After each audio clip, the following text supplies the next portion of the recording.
कथा नागपंचमीची. उद्या नागपंचमी आहे. त्यानिमित्तानं मी तुम्हाला नागपंचमीच्या 2 कथा सांगणार आहे. शिवाय नागपंचमीला बहिणी भावासाठी उपवास का करतात तेही सांगणार आहे. प्राचीन काळात एका व्यापाऱ्याला 7 मुले होती. 7ही मुलांची लग्न झालेली होती. त्या व्यापाऱ्याच्या 6 सुनांना भाऊ होते. पण 7व्या सुनेला मात्र कुणी भाऊ नव्हता. त्याची ती लहान सून खूप हुशार आणि चारित्र्यवान होती. एके दिवशी घरातल्या मोठ्या सुनेनं घर सारवण्यासाठी विशिष्ट मातीची मागणी केली. ती माती घेण्यासाठी सर्व सुना एकत्र फावडं खुरपं घेऊन निघाल्या. माती खोदण्यासाठी जंगलात गेल्या. तेवढ्यात तिकडून एक नाग त्यांना जाताना दिसला. मोठ्या सुनेनं लगेचच त्याला मारण्यासाठी खुरपे उचलले. तेवढ्यात लहान सुनेनं तिला अडवले. त्या मूक प्राण्याला मारू नका, तो निष्पाप आहे, असं तिने सांगितलं. हे ऐकून मोठी सून रागानं तिथून बाजूला झाली आणि तो नाग दुसरीकडे जाऊन बसला.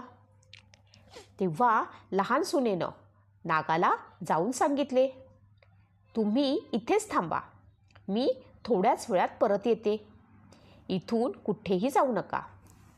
असे म्हणून सर्वजणी माती घेऊन तिथून घरी गेल्या. परंतु त्यानंतर कामात अडकल्यामुळे लहान सून पूर्णपणे विसरली की तिनं नागाला थांबायला सांगितले आहे. तिला ही गोष्ट दुसऱ्या दिवशी आठवली आणि ती तात्काळ त्या स्थानावरती पोचली जिथे तिनं नागाला थांबायला सांगितले होते. नागदेव मात्र तिथेच बसलेले होते. नागाने रागाने तिला डसण्याचा प्रयत्न केला. ते बघून ती प्रणाम करून म्हणाली, बंधुराया, मला माफ करा. तेव्हा तो नाग तिला म्हणाला, तू मला बंधू म्हटले आहेस म्हणून मी तुला सोडून देतो, अन्यथा खोटं बोलल्यामुळे मी तुला डसलो असतो. तेव्हा तिनं नागाची मनापासून क्षमा मागितली. तू बंधू म्हटल्यामुळे तू आजपासून माझी बहीण आणि मी तुझा भाऊ. माग, तुला काय हवे आहे, असे नाग तिला म्हणाला. तेव्हा ती देखील आनंदाने हात जोडून म्हणाली, माझा देखील कुणी भाऊ नव्हता, तुम्ही माझे बंधू झालात, याचा मला फार आनंद झाला. काही दिवसांनंतर तो नाग मनुष्य रूपात तिच्या घरी गेला. माझ्या बहिणीला न्यायला आलोय, असं त्याने तिच्या घरच्यांना सांगितलं. त्यावेळी घरचे मात्र नकार देतात. हिला कुणीही भाऊ नाही, असं सांगतात. पण तो दूरच्या नात्यातला भाऊ असल्याचा विश्वास तिच्या घरच्यांना देतो. त्यानंतर तिला तो आपल्या घरी घेऊन निघतो.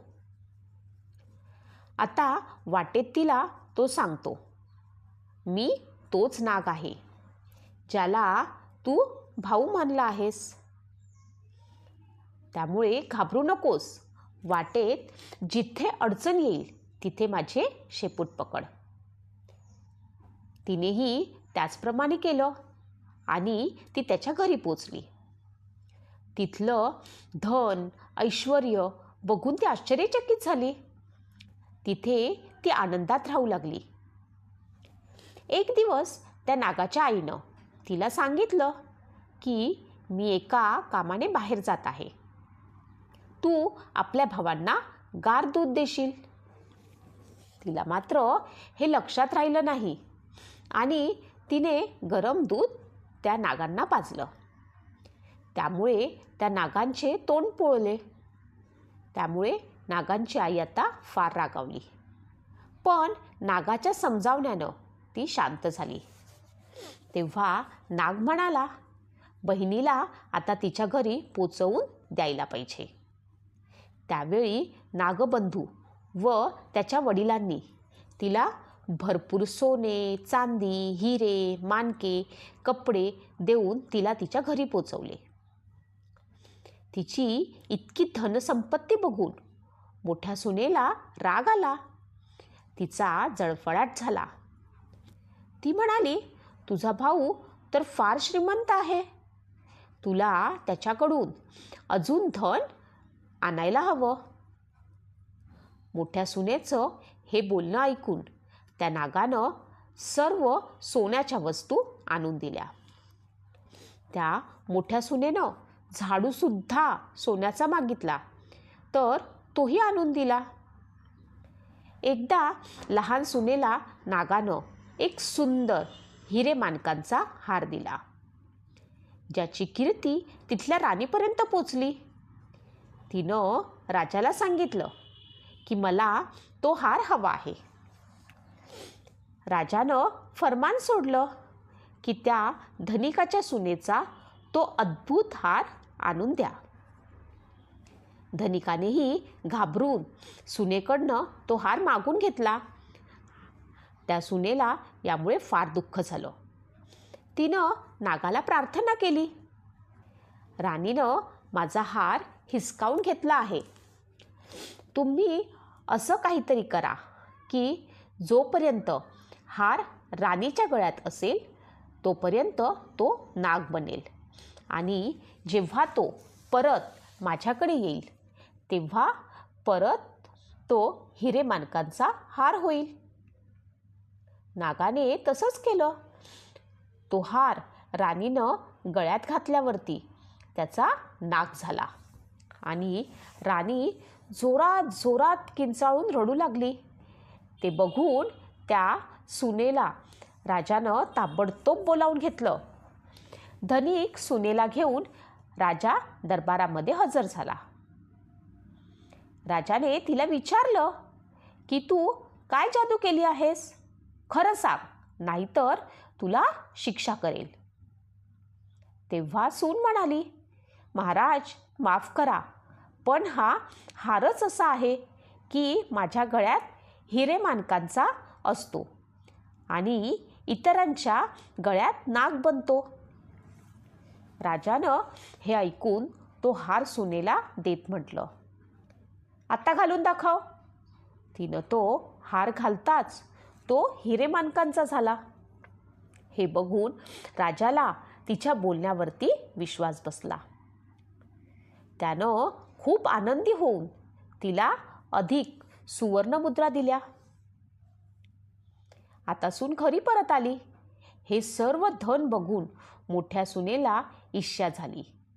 तिनं मग लहान सुनेच्या पतीला सांगितले, तुझी पत्नी कुठून तरी धन आणत आहे. ती कुठून हे सर्व धन आणते हे तिला विचार. त्याप्रमाणे तिच्या पतीनं तिला विचारले, हे धन तू कुठून आणत आहेस? तेव्हा तिने परत नागाचे स्मरण केले. त्यावेळी नाग तिथे प्रकट झाले आणि त्यांनी सांगितले की माझ्या या बहिणीवर जर कोणी संशय घेतला तर मी त्याला दंश करेन. ही माझी बहीण आहे. हे ऐकून लहान सुनेचा पती आनंदित झाला. त्यानं नागदेवतेचा यथायोग्य सत्कार केला आणि त्याच दिवशी नागपंचमी साजरी केली जाते. तेव्हा स्त्रिया नागाला आपला भाऊ मानून त्याची पूजा करतात. आता ह्या आख्यायिकेप्रमाणेच अजून एक आख्यायिका प्रचलित आहे की नागपंचमी का बनवली जाते. आता ह्या सर्व आख्यायिका पुरातन काळातील आहेत. दुसरी आख्यायिका अशी आहे की फार पूर्वीच्या काळची गोष्ट आहे. एक आटपाट नगर होतं. तिथे एक शेतकरी राहत होता. त्याच्या शेतात एक नागाचं वारूळ होतं. त्यावेळी श्रावण मास चालू होता आणि तो दिवस नागपंचमीचा होता. शेतकरी नेहमीप्रमाणे आपला नांगर घेऊन शेतात आला. आपलं शेत नांगरायला सुरुवात केली. नागाची बिळं मातीच्या खाली असल्यामुळे त्याला ती बिळं दिसली नाहीत आणि नांगरता नांगरता नांगर त्या बिळांवरती गेला. त्या बिळांमध्ये नागाची छोटी छोटी पिल्लं होती. त्यांना तो नांगराचा फाळ लागला आणि ती लहान असल्यामुळे लगेचच मेली. शेतकऱ्याच्या ते लक्षातही आलं नाही. तो आपलं शेत नांगरून निघून गेला. शेतकरी गेल्यानंतर काही वेळानं नागिन तिथे आली. शेत नांगरल्यामुळे तिला तिचं वारू दिसत नव्हतं आणि आपली पिल्लंही. ती आपलं वारूळ शोधू लागली, पण तिला तिथे वारूळही दिसलं नाही आणि पिल्लंही नाही. तिला एका बाजूला नांगर दिसला. त्या नांगराला रक्त लागलेलं होतं. तेव्हा मात्र तिला कळलं की ह्या नांगरामुळेच माझी पिल्लं मेली. तिच्या मनामध्ये राग आला. ज्याप्रमाणे त्या नांगरामुळे शेतकऱ्यानं तिला निर्वंश केलं होतं, त्याचप्रमाणे तिनं शेतकऱ्याला निर्वंश करायचं ठरवलं. रागातच ती त्या शेतकऱ्याच्या घरी गेली. मुलाबाळांना, लेकी सुनांना, शेतकऱ्याला व त्याच्या बायकोला तिनं दंश केला. त्याबरोबर सर्वजण मरून पडले. पुढे तिला असं समजलं की ह्याची एक मुलगी परगावी आहे. तिला जाऊन दंश करावा म्हणून ती नागिन निघाली. ज्या गावी मुलगी दिली होती त्या ठिकाणी ती आली. ती तिच्या घरात शिरली, पण तिने समोर जे पाहिले त्यामुळे ती अगदी स्तब्ध झाली. त्या मुलीनं पाटावर नाग, नागिन, 9 नागकुळे काढली होती. त्यांची ती पूजा करत होती. दुधाचा नैवेद्य दाखवत होती. नागाने लाह्या, दुर्वा वगैरे वाहिल्या होत्या. मोठ्या आनंदाने पूजा ती करत होती. हे पाहून ती नागिन संतुष्ट झाली. तिनं नैवेद्याचे दूध पिले आणि समाधानी झाली. चंदनात आनंदाने लोळली. शेतकऱ्याची मुलगी प्रार्थना करत होती. हे सर्व पाहून त्या नागिनीला आपण केलेल्या कृत्याचे वाईट वाटले.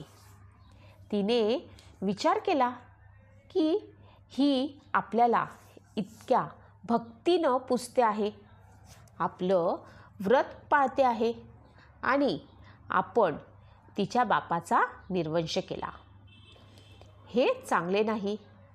ती नागिन तिच्यावरती प्रसन्न झाली आणि तिने तिच्या वडिलांच्या पूर्ण कुळाला पुन्हा जिवंत केले. अशी ही नागपंचमीची दुसरी कथा होती.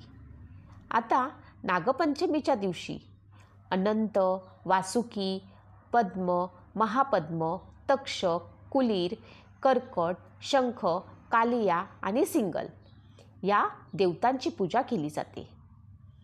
नागदेवतेची पूजा करताना हळद, रोळी, तांदूळ, फुले अर्पण केली जातात. कच्च्या दुधात तूप आणि साखर मिसळून नागदेवतेची पूजा करावी. यानंतर नागदेवतेची आरती करून नागदेवतेचे मनाने ध्यान करावे. श्रावण महिन्यातील पहिला आणि महत्त्वाचा सण म्हणजे नागपंचमी.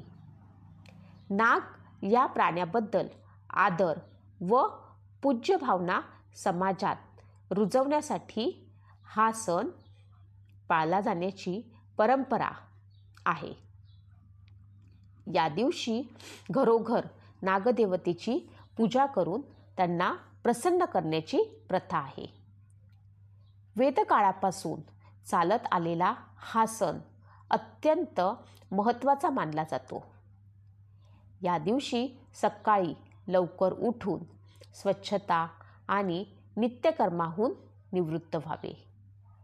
आंघोळ करून स्त्रियांनी नवीन वस्त्रे, अलंकार धारण करावे. पाटावरती हळद, चंदनानं नाग, नागिन आणि त्यांच्या पिल्लांची चित्रे काढावी. त्यांची पूजा करून त्यांना दूध, लाह्या, आखाडा, दुर्वा वाहून त्यांची पूजा करावी.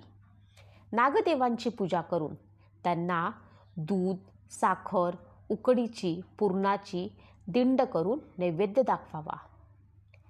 या सणाला विशेषतः गव्हाची खीर आणि चण्याची डाळ, गूळ यापासून बनवलेल्या उकडीची पुरणाची दिंड तयार केली जाते.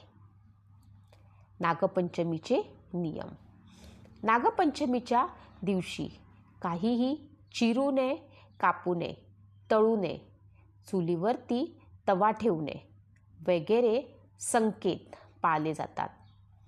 तसेच या दिवशी जमीन खणू नये, शेतामध्ये नांगर चालू नये असेही म्हटले जाते. अशाच नवनवीन कथा ऐकण्यासाठी